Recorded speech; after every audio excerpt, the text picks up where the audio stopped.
Welcome to Regent Park TV. I'm Isaiah. Food insecurity surges. Allan Gardens Food Bank faces record demand in downtown East Toronto. Today, we revisit a story that continues to shape daily life in Toronto's downtown East. The Allan Gardens Food Bank, a long-standing community lifeline, is facing record demand, serving hundreds of people each week, many from neighborhoods like Regent Park, Moss Park, and Cabbagetown. I can't say that things have changed from the situation as reported last year. Our team spoke with Paul Uytenbogart, a volunteer and former director, about how the food bank is coping amid a growing pressure. He shared concerns about rising numbers, limited supplies, and the absence of sustained public funding, urging elected representatives to pay closer attention to what's happening on the ground where the need is most visible. Let's hear what Paul had to say about these ongoing challenges and what it will take to meet the growing demand for food assistance. Paul, since we last spoke, how would you describe the situation here at Allan Gardens Food Bank right now? I can't say that things have changed from the situation as reported last year. Numbers continue to climb. We do not have any sustainable funding. Our future here, this is one thing that is new, our future here is limited. Apparently we'll need to be out of here, this church, by December of next year, without an option as to another location. So have you noticed a big change in the number of people coming through your doors this fall? I would say it's maybe more than it was last year. Generally speaking, the numbers have increased. Prior to the pandemic, we had a record for 2019. It was 165 people a day. That would be a Thursday and a Friday day of service.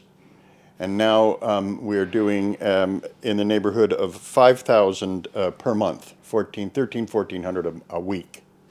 Historically, in 2021, we served 26,000 people. 22, we served just under 40,000 people. In 2023, just under 54,000 people. And last year, the most recent number, we have 61,000 last year at the year end. So the new Who's Hungry report 2025 shows that 4.1 million food bank visits across Toronto. Does that trend reflect what you're seeing here locally in the downtown East? Absolutely. Yeah, we're a very busy food bank and one of the larger ones in the under the Daily Bread umbrella. So, yes, that reflects is reflected in our community and the service that we provide here. So let me just back up. Those numbers I was providing earlier are what we do on a Thursday and Friday. 6, 7 hours, maybe 8 hours total. We're looking after that many people. The lineup, I don't know whether or not you saw it as you came in, Fred, but typically the people will be lined up from our door here on the west side of the building and right around to the north side of the church and into the alley. We've had an influx of new Canadians, students, but then, we still have quite a demand in terms of the working poor, and the people who are on assistance are really impacted. They're really feeling it, with very little money left at the end of the month after they pay their rent. That's for so many of the people that are coming in here. There's just nothing left. One elderly man told me a year or two ago, after he paid his rent and he bought his Metro Pass, he had $60. So some people who are in the neighborhood, they'll come here for the dinner program the church operates on Sunday and Wednesday, or they'll go to Yonge Street Mission. But the overall, the standing rule in the food bank field at present is 1 food bank visit per week. So people have to make up the other 4 days of the week. And that becomes especially difficult when you have a husband and wife and 3 children.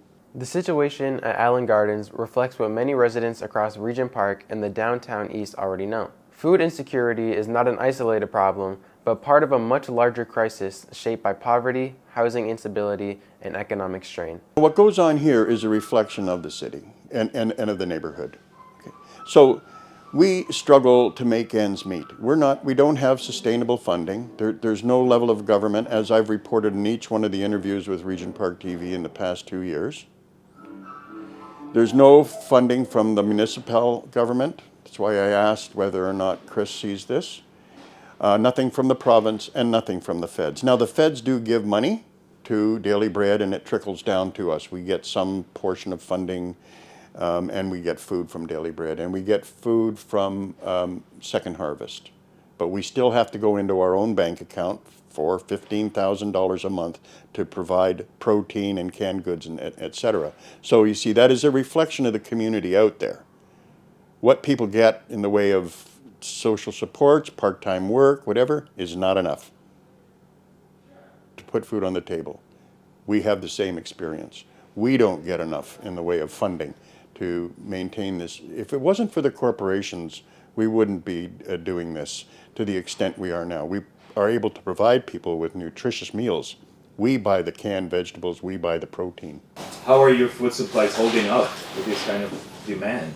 Well, it's not holding up. That's why, excuse me, Fred, it's $15,000 a month out of our own bank account that we have to purchase the food in order to provide a nutritious, balanced meal over for 3 days.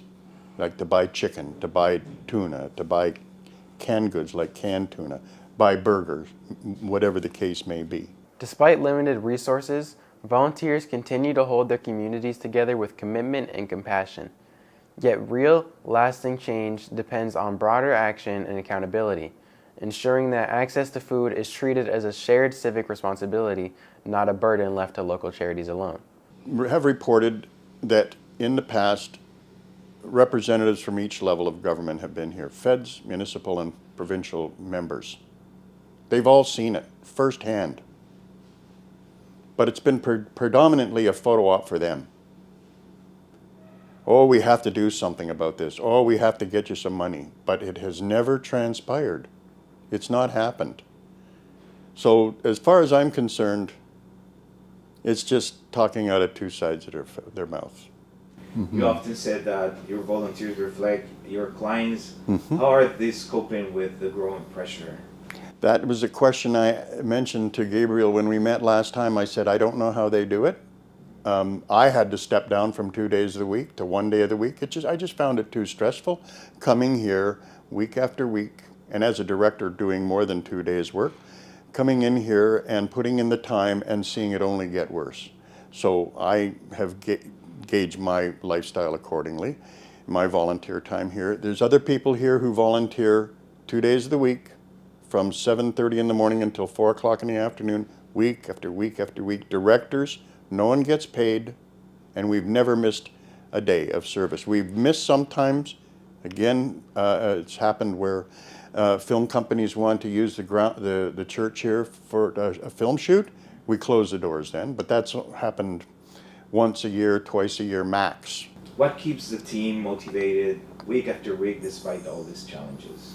Because the people are experiencing hunger themselves and they know how important it is to come here and make it better for the community and themselves. Our volunteers get food, they get a lunch, and they get groceries like a client would. So that's to their advantage, but they keep coming back because they're committed to making our city a better place to live. Like Mayor Chow always talks about. The people are here working at 40 people a day on average. Oh, with numbers still rising, what do you think the next year looks like for food banks in downtown Toronto? No improvement.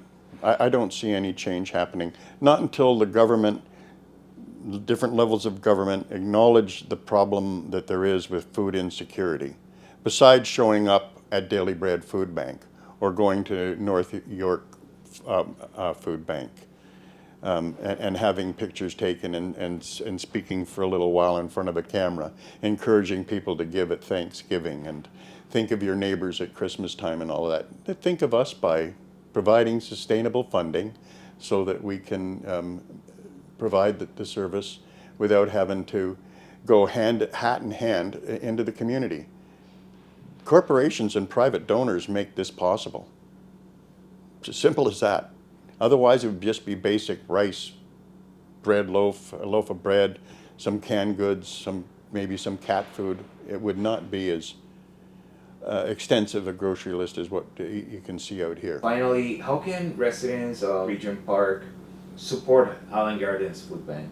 I'd recommend that anyone who's interested in supporting us and getting a general picture of what's going on with food insecurity in our neighborhood, but across the city, is to go to our website, allangardensfoodbank.net.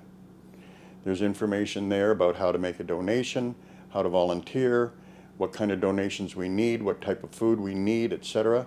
But also an educational component is available at our website. I would like very much to see our representatives who we elected to serve us in our community to come here and make a point of coming here, spending a day here, seeing what it takes to prepare for a few hundred people collecting food, to see the people come in the door, see what they leave with, to see firsthand what it means to not have enough food and to what lengths we have to go to provide that type of basic fundamental need, food. That's what I'd like to see them come here. Thank you so much for watching. Don't forget to like, comment, share, and subscribe to our YouTube channel.